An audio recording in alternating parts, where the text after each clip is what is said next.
When I was in my 20s, I saw my very first psychotherapy client. I was a PhD student in clinical psychology at Berkeley. She was a 26-year-old woman named Alex. Now, Alex walked into her first session wearing jeans and a big slouchy top, and she dropped onto the couch in my office and kicked off her flats and told me she was there to talk about guy problems. Now, when I heard this, I was so relieved. My classmate got an arsonist for her first client. And I got a 20-something who wanted to talk about boys. This I thought I could handle. But I didn't handle it. With the funny stories that Alex would bring to session, it was easy for me just to nod my head while we kicked the can down the road. 30's the new 20, Alex would say. And as far as I could tell, she was right. Work happened later, marriage happened later, kids happened later, even death happened later. 20-somethings like Alex and I had nothing but time. But before long, my supervisor pushed me to push Alex about her love life. I pushed back.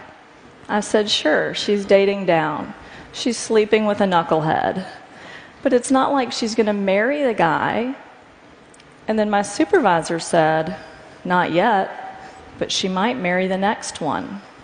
Besides, the best time to work on Alex's marriage is before she has one. That's what psychologists call an aha moment. That was the moment I realized 30's not the new 20. Yes, people settle down later than they used to, but that didn't make Alex's 20s a developmental downtime. That made Alex's 20s a developmental sweet spot, and we were sitting there blowing it. That was when I realized that this sort of benign neglect was a real problem, and it had real consequences. Not just for Alex and her love life, but for the careers and the families and the futures of 20-somethings everywhere. There are 50 million 20-somethings in the United States right now. We're talking about 15% of the population, or 100% if you consider that no one's getting through adulthood without going through their 20s first. Raise your hand if you're in your 20s. I really want to see some 20-somethings here. Oh, yay. Y'all's awesome. If you work with 20-somethings, you love a 20-something, you're losing sleep over 20-somethings, I want to see, okay, awesome. 20-somethings really matter. So I specialize in 20-somethings because I believe that every single one of those 50 million 20-somethings deserves to know what psychologists, sociologists, neurologists, and fertility specialists already know. That claiming your 20s is one of the simplest yet most transformative things you can do for work, for love, for your happiness, maybe even for the world. This is not my opinion. These are the facts. We know that 80% of life's most defining moments take place by age 35. That means that 8 out of 10 of the decisions and experiences and aha moments that make your life what it is will have happened by your mid-30s. People who are over 40, don't panic. This crowd is going to be fine, I think. We know that the first 10 years of a career has an exponential impact on how much money you're going to earn. We know that more than half of Americans are married or are living with or dating their future partner by 30. We know that the brain caps off its second and last growth spurt in your 20s as it rewires itself for adulthood, which means that whatever it is you want to change about yourself, now is the time to change it. We know that personality changes more during your 20s than at any other time in life. And we know that female fertility peaks at age 28, and things get tricky after age 35. So your 20s are the time to educate yourself about your body and your options. So when we think about child development, we all know that the first 5 years are a critical period for language and attachment in the brain. It's a time when your ordinary day-to-day life has an inordinate impact on who you will become. But what we hear less about is that there's such a thing as adult development, and our 20s are that critical period of adult development. But this isn't what 20-somethings are hearing. Newspapers talk about the changing timetable of adulthood. Researchers call the 20s an extended adolescence. Journalists coined silly nicknames for 20-somethings like Twixters and Cadults. It's true. As a culture, we have trivialized what is actually the defining decade of adulthood. Leonard Bernstein said that to achieve great things, you need a plan and not quite enough time. Isn't that true? So what do you think happens when you pat a 20-something on the head and you say you have 10 extra years to start your life? Nothing happens. You have robbed that person of his urgency and ambition, and absolutely nothing happens. And then every day, smart, interesting 20-somethings like you or like your sons and daughters come into my office and say things like this. I know my boyfriend's no good for me, but this relationship doesn't count. I'm just killing time. Or they say, everybody says as long as I get started on a career by the time I'm 30, I'll be fine. But then it starts to sound like this. My 20s are almost over and I have nothing to show for myself. I had a better resume the day after I graduated from college. And then it starts to sound like this. Dating in my 20s was like musical chairs. Everybody was running around and having fun. But then sometime around 30, it was like the music turned off and everybody started sitting down. I didn't want to be the only one left standing up, so sometimes I think I married my husband because he was the closest chair to me at 30. Where are the 20-somethings here? Do not do that. Okay, now that sounds a little flip, but make no mistake, the stakes are very high. When a lot has been pushed to your 30s, there is enormous 30-something pressure to jumpstart a career, pick a city, partner up, and have 2 or 3 kids in a much shorter period of time. Many of these things are incompatible, and as research is just starting to show, simply harder and more stressful to do all at once in our 30s. The post-millennial midlife crisis isn't buying a red sports car. It's realizing you can't have that career you now want. It's realizing you can't have that child you now want, or you can't give your child a sibling. Too many 30-somethings and 40-somethings look at themselves and at me sitting across the room and say about their 20s, what was I doing? What was I thinking? I want to change what 20-somethings are doing and thinking.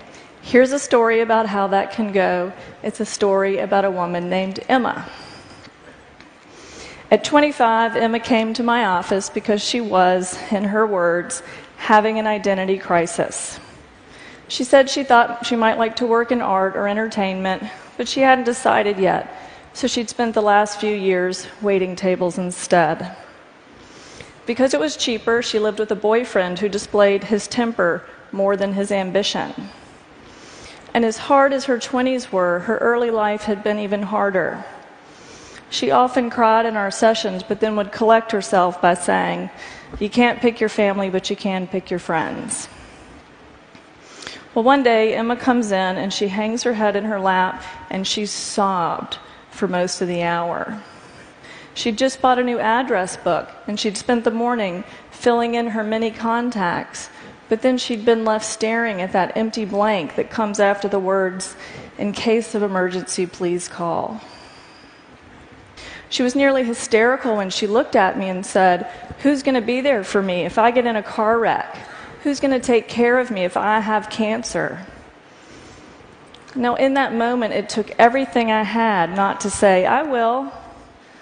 But what Emma needed wasn't some therapist who really, really cared. Emma needed a better life, and I knew this was her chance. I had learned too much since I first worked with Alex to just sit there while Emma's defining decade went parading by.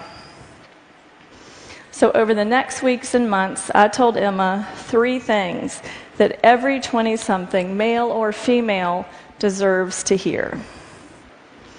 First, I told Emma to forget about having an identity crisis and get some identity capital.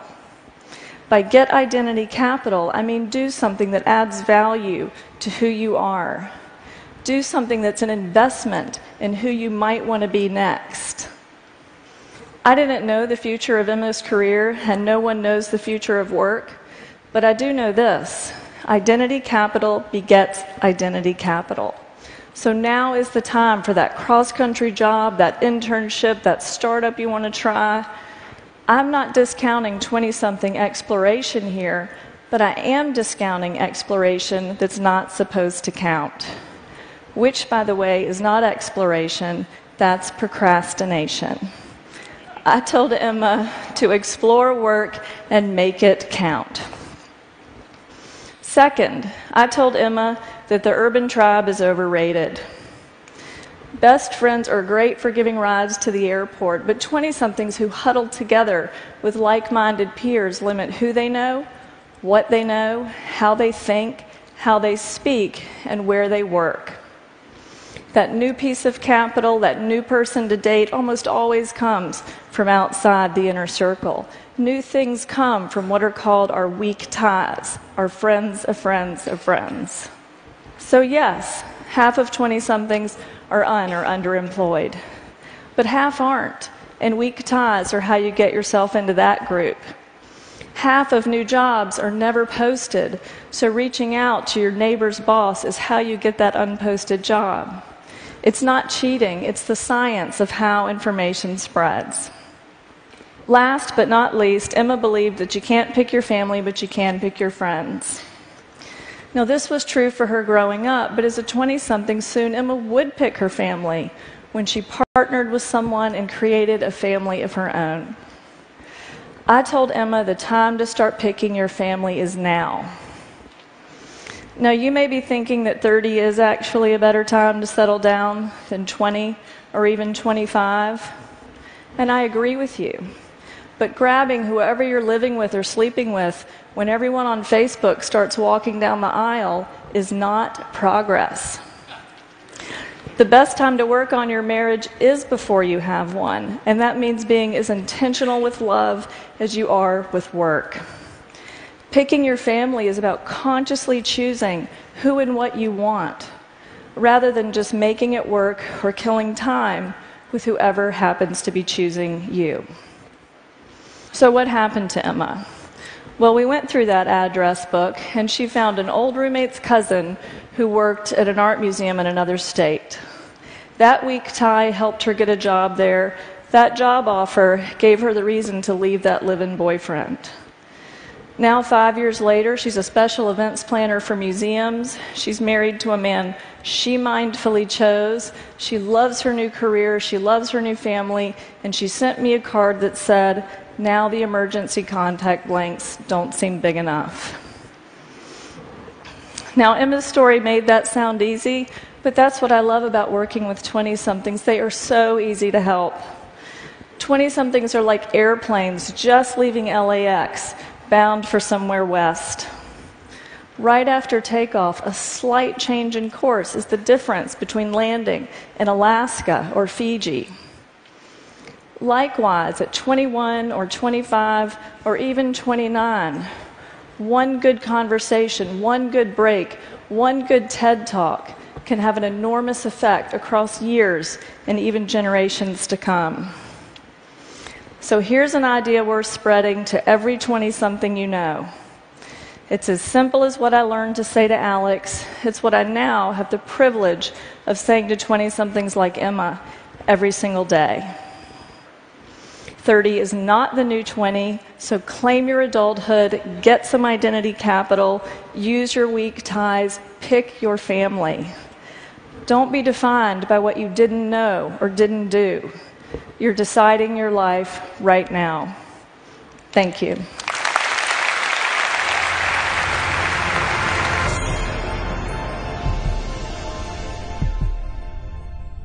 明星直播就上一直播，一直播。